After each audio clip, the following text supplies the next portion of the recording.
So Benz படத்தோட update பார்த்தீங்கன்னா, பயங்கரமா வந்து போயிட்டுருக்கு. ஸோ பென்ஸ் படத்தோட அப்டேட்டுக்காக எல்லாருமே எதிர்பார்த்திருந்தாலும், இன்னொரு பக்கம் பார்த்தீங்கன்னா, பென்ஸ் படத்தோட ஷூட்டிங் ஸ்பாட் வீடியோவா இருக்கட்டும், பென்ஸ் படத்துலேருந்து அந்த எல்சியூக்கான சில லீட்ஸ் எல்லாம் குடுக்குற விஷயமா இருக்கட்டும். ஸோ நம்ம ஹரோல் தாஸ் இருந்த ஒரு மிகப்பெரிய ஃபேக்டரி.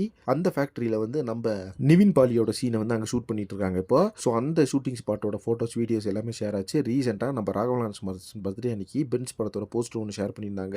ராகவா லாரன்ஸ் மாஸ்டர் பார்க்கறதுக்கே பார்த்தீங்கன்னா, மரண வெயிட்டா வெறித்தனமான ஒரு லுக்ல இருந்தாரு. கையில கன்ன வச்சுட்டு கேப்பெல்லாம் போட்டிருந்தாரு. ஒரு ஃபுல் அண்ட் ஃபுல் பார்த்தீங்கன்னா, ஒரு பைக் ரைடிங் இல்லீகல் கேங்கர்ஸ் இவங்களுக்கு சம்மந்தப்பட்ட கதை தான் இது அப்படின்ற மாதிரி சொல்லப்படுது. ஸோ ஒரு பக்கம் பார்த்தீங்கன்னா, என்னடா இது கேட்கறதுக்கு வலிமை படத்தோட கதை மாதிரி இருக்கு அப்படின்னாலும், வலிமை படம் வந்து எந்த அளவுக்கு ஒரு பிரைட்டா கொடுத்தாங்களோ, இந்த படத்தை ஃபுல் அண்ட் ஃபுல் ஒரு டார்க் ஆரிஜினா எடுத்துட்டு போறாங்க. அதுலயும் பார்த்தீங்கன்னா, இது எல்சியூ. ஸோ எல்சியூல இந்த பைக் ரைடிங் கேங்ஸ்டர் படம் வந்து எப்படி கனெக்ட் ஆகும், 100% ஒரு ஆக்ஷன் கிரைம் ஸ்டோரி இது அப்படின்ற மாதிரி சொல்லப்படுது. இதெல்லாம் வந்து வெயிட் பண்ணி பார்க்கலாம். ஸோ இந்த படத்துல இன்னும் பார்த்தீங்கன்னா, ஸ்டார் கேஸ்ட்டை பொறுத்தளவுக்கு நம்ம ஜெயமரி அவர்கள் உள்ள இருக்காரு. இப்போ ரீசெண்டா பார்த்தீங்கன்னா, ரம்யா கிருஷ்ணன் வந்து ஒரு முக்கியமான ரோல் வந்து இந்த படத்துல பண்ணியிருக்காங்க அப்படின்ற மாதிரி சொல்லப்படுது. ஸோ அதை பத்தின அனௌன்ஸ்மெண்ட் பார்த்தீங்கன்னா, கூடிய சீக்கிரமே பென்ஸ் படத்துலேருந்து வரப்போகுது அப்படின்ற மாதிரி சொல்றாங்க. ஸோ ரம்யா கிருஷ்ணனை பொறுத்தளவுக்கு பாகுபலியில எல்லாருமே பார்த்திருப்பாங்க. அந்த அளவுக்கு ஒரு வெறித்தனமான சம்பவம் பண்ணாங்க. ஸோ பாகுபலியில ரம்யா கிருஷ்ணனை வந்து யாருமே மறந்துருக்க மாட்டாங்க. அது எல்லாத்தையும் தாண்டி படையப்பா படத்துல யாரும் மறந்துருக்க மாட்டாங்க.